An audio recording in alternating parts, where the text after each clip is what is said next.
Greetings.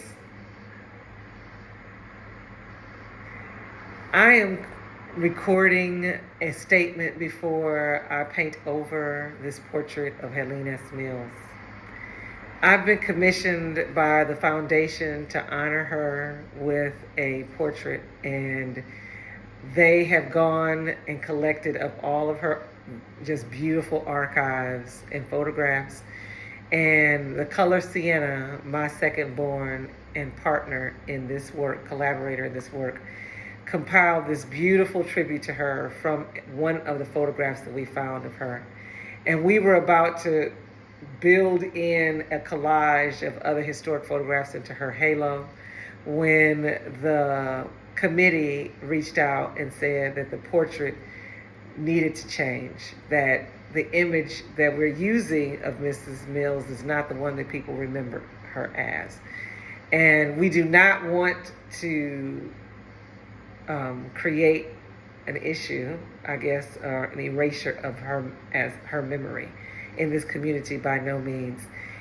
So we are adjusting the portrait, and we just want to take a moment and acknowledge how beautiful Mrs. Mills in her youth was, and how she had probably 10 signature takes on this particular sitting of her in this portrait way, this portrait series.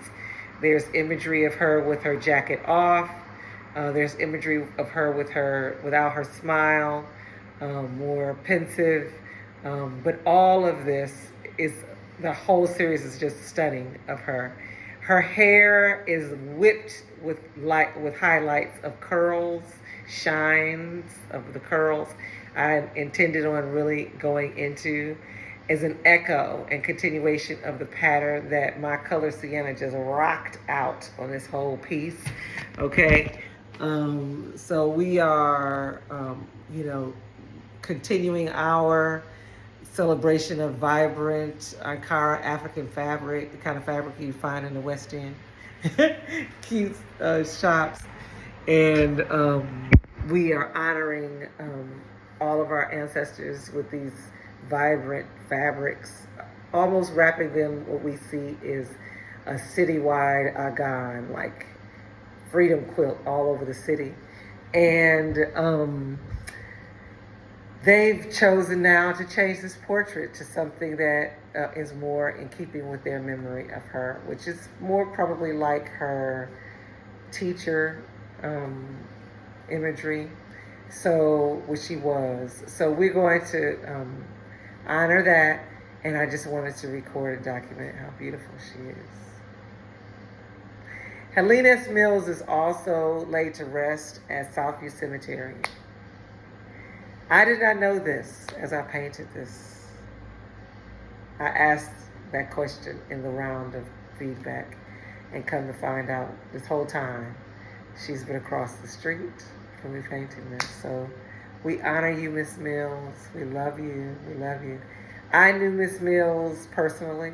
I met her through a dear friend who happened to be her next door neighbor, and became familiar with her and her history and extended family because of that. And I'm grateful to have and honored to have this opportunity to remember her in this way.